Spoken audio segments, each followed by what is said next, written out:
Hello and welcome to another edition of Pulp Picks. My name is Patrick. I'm Fritz. And we're here to give you this week's reading recommendations for New Comic Book Day. We've got a couple returning books. We've got a brand new one, which kind of caught me by surprise. But let's start with I Heart Skullcrusher again. Yeah, issue 2 this week. So if you remember from the last issue, basically what we've got is this the world, it's all bad. It's all it's all bad. It's gone to this. It's another post-apocalypse from Fritz. Here we go. But in this world, ring to it. Yeah. But in this world, everyone's favorite game is basically this kind of like deathmatch style. Like, it's not hockey necessarily, but like you gotta get like the ball into the goal. You can kill people while you're doing it. It's like all like the a murder ball kind of thing. Yeah, I think that's actually what it's just called, is murder ball. Oh, really? I think that was a thing from a movie in the 70s or 80s or something. It's murder ball. But. Yeah, but like, so this issue, we've got our main character from the last issue is kind of like making her team to like try and complete her dream of meeting like kind of the world's greatest murder ball player because like they're in love with them. There's this great bit where everyone's just like, why did you like write your and their name like in your notebooks like with a bunch of hearts all the time? Yeah. And that's the titular Skullcrusher, right? Is the sport. Yeah. Okay. And so she's trying to put her team together. It's off to a kind of a rocky start. They kind of kidnap their coach. Two of the members are two bandits who tried to kill her last issue, but she's like, you guys run great defense. You should be on my team. And they're like, why would we want to do that? And she's like, so you can rob the city when we get there. She's like, we're in. And so this issue is them trying to find their next teammate, which is, if you probably couldn't guess from the cover, this gentleman here. Spoiler, it's not quite as easy as they would hope, but I don't know, I just love the energy in this comic. There's so many fun little side characters. Like, there's a guy who shows up like, yeah, I'll be the goalie. Totally don't worry about all these bite marks on me that won't turn me into a mutant. Totally not going to turn into a mutant, guys. The art is just so much fun. It's so kinetic for all the action scenes. There's a surprising amount of heart in here. Like, there's a scene where she's talking to, all she has left of her parents are like bits of their skulls and just like trying to be like, it's just like, is this what it means to have friends? I'm not used to having friends. And just like, oh, this is so sad. To the skull bits? She's saying that? Oh, that is sad. No, and it's like, it's surprisingly heartfelt. It's incredibly funny. It's very violent. Like, spoiler, people die in this. And if it goes to show, like, there's going to definitely be more. But unlike usually when I say a lot of people die in something I read and like bad things are probably coming because of it, mostly only good things are coming from people dying in here. So it's a little different from my usual picks. But no, it's a fun time. I really want to see if they can go the distance and if they can like really, I mean, like they probably will, because like spoiler, how else are you going to have a story? But I want to see like the challenges they face along the way to get there, because even as like they're still building their team in this, like it's like, I don't know how are they really going to function as a team, remains to be seen. But no, great time, fun time, love the art. Sophie Campbell is writing it. We talked about this for the first issue. She's done a bunch of other stuff like working in animation and that. And I honestly would love to see this in an animated form too. So people buy it, get them money so we can get more of it in other forms. Yes. But no, I just want to reread it again. It's just so much fun. Speaking of something that you found fun this week. Yes. And fun might not be quite the word, but another Boom title. This is Blowaway, #1. Zach Thompson, Nicola Izzo. So I had no idea what this was about. When I'm ordering the comics, especially for #1s, I always read the description, but I don't remember this one coming across at all. So when I picked it up, it was really because Boom's had a pretty good run here, and it was a #1, and I thought, well, I'll give it a try. The cover looked like a photographer standing on a sheet of ice, and that's basically what this book is. So there's a videographer who is stationed up on an Arctic island in Canada, and she is trying to get footage of this endangered bird hatching. And the bird is just stymieing her. She's on like day 45, and she's kind of figured out where they're hanging out, but she's hardly getting any footage of them. She's not finding any kind of nest or any hatchlings or anything. And she knows that she's in kind of a bind time-wise because the end of the season is coming. You know, the people who are funding this, you know, it sounds like it's being done for a documentary, you know, a nature documentary or something. So she's trying to get this to work. She spots somebody who's illegally setting up traps. And then she spots a couple people climbing the side of a mountain.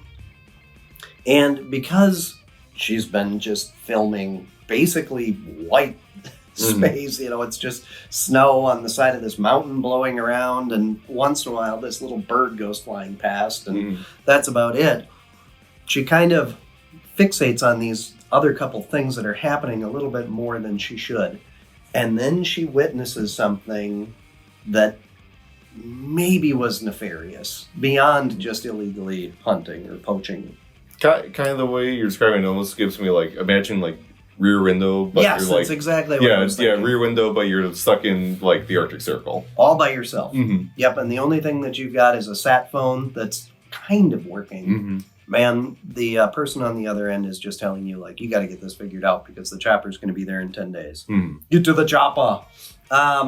So, I really wish I hadn't done that. See, now I can think of it's Rear Window, but it's Arnold Schwarzenegger. Yes. Oh, my God.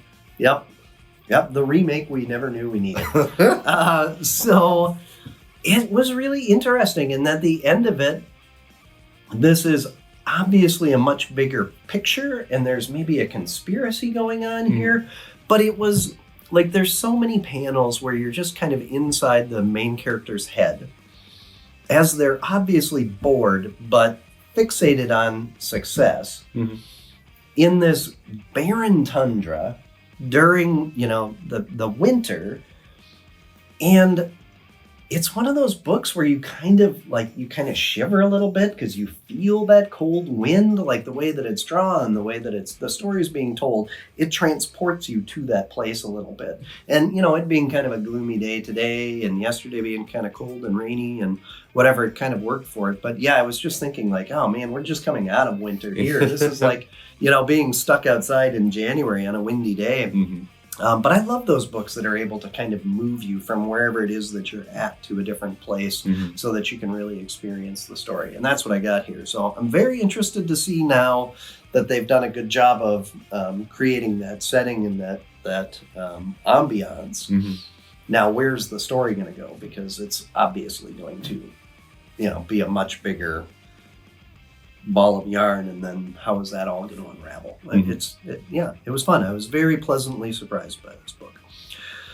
Well, speaking of mysteries and balls of yarn and unraveling, a returning title, not a shock, Ultimate Everything has been making the list, basically. Ultimate Black Panther issue 3 here.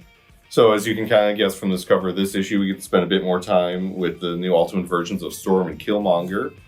And I don't know, I really like the kind of dynamic they're setting up with T'Challa, where it's just like, they're not sure what to make of him, he's not sure what to make of them, but they also all kind of realize, like, we kind of need each other to actually do what we want to do. And I don't know, I love those kind of like alliances, like, they're just like fraught with tension, because, like, you know what I mean, like, something could change, and like... Yeah, right, they could go from... friends to enemies real quick. Yeah, it's an uneasy alliance for sure. And it's not just with them too, because like, so like from last issue, like T'Challa, like he went out from Wakanda to like kind of try and deal with the like encroaching forces of Khonshu and Ra. They're like running Africa. They're trying to get into Wakanda to like get at their resources, and so he goes to deal with that. And so back in Wakanda, we've still got Shuri and Okoye, and now with him having been gone for like a month, they're kind of starting to see like, okay, if he's not coming back, like who's really going to run the show here. Mm-hmm. And so, like, you've got the tension mounting there, tension mounting outside. Like, there's just a lot of tension in this book, and I'm liking all of it. Yeah. And so kind of a running theme for this book is that T'Challa is questioning a lot of what he has been told and understands about his view of the world. So it's a lot of paradigm shifts for him as he's getting this new information. So at the beginning of the book, he was questioning kind of the spiritual leaders of Wakanda. And then they kind of, you know, in his interaction there, he kind of had to shift his point of view a little bit. Same thing here with Killmonger and Storm. They're really questioning and just kind of his view of Wakanda and what's right and what's wrong and Wakanda's standing in the world and its approach to the world at large. And you know, that's kind of it's a fun theme to see him, you know, a really smart, capable person, but he's been kind of given this narrative in his life that he has, it appears the way that they're writing, has really clung to, and now he's really having that challenge. Yeah, and like they literally, like, in this issue, unearth things that kind of might throw, like, everything, like, both he and us as the readers, like, know about, like, Wakanda and Vibranium and, like, some of the origins of everything. And it, to the point where, like, we were, like, talking about this before, like, some of the stuff that comes up is just like, is this, like, something that we're not remembering from, or is this, like, a completely new thing? Like, it's, and that, again, that's part of the fun of these Ultimate titles, is just, like, yeah, they've got, like, kind of, like, callbacks or, like, remixes of classic stuff, but they're also like, hey, here's just a new thing, and let's see how that goes. Like, I that's what I love with this stuff, is it's just, none of these books are afraid to, like, shake things up in a way that you're not expecting. Like, yeah, they'll give you kind of, like, these kind of, like, building blocks of, like, oh, I recognize this, I understand this, but then it's also just, like, square peg in a round hole in, like, the best way possible kind of thing. Yeah, it's really fun. It's fresh. Yeah, and while still feeling familiar. I'm really enjoying everything that they're doing, which is not a surprise to anybody who's been watching for the last few months, because we've been picking a ton of Ultimate books. Also, the art continues to be great. I mean, the fact that there's a good chunk of this issue that's just walking in a cave and it's still, like, visually interesting. It was really cool. And I really like the character designs in this too. I know that we talked about, well, maybe this was offline, but we talked about Black Panther's mask and how they've kind of changed that a little bit. I really dig the look of Killmonger and Storm. I think they're just really cool looking. And, you know, it's kind of more of, I don't know, an organic kind of look. Like, they're not wearing, like, superhero costumes. Yeah, it's like, it's outfits where, like, they definitely, like, have a presence and identity to them, but in a way that, like, oh, this is, like, something that someone could have, like, made with the things at hand. I think Peach Momoko actually designed their outfits for this series. So, like, I also do kind of like the little, like, cross pollination between, like, the Ultimate titles of, like, this person, like, kind of connecting this thing. They've almost got, now that I'm looking at them again, they've almost got kind of a pirate vibe with the a little bit. Yeah, very Seinfeld-like.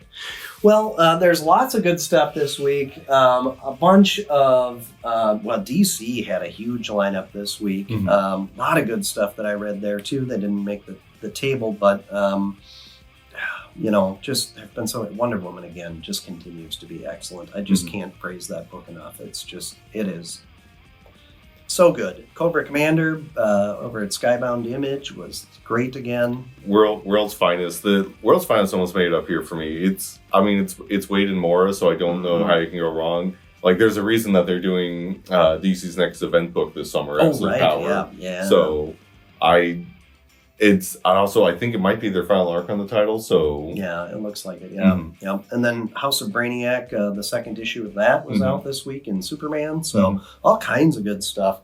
Well, be sure to get on down to the store and check it out. That's the best way for you to be able to experience all of this. You can also, if you're not able to make it down here, you can use the app and the website to be able to get those copies set aside for you or sent out to you. Be sure to like, follow, subscribe, leave your comments below because we love reading those as well. Mm-hmm. And then come back next week because we'll be back with even more picks because every week they come out with new comics. It's like we have to do this. It's like we got to do this for, it's like a job almost, you know? Kind of. Yeah, yeah. So we'll be back next week. Until then, enjoy the reading. Hey!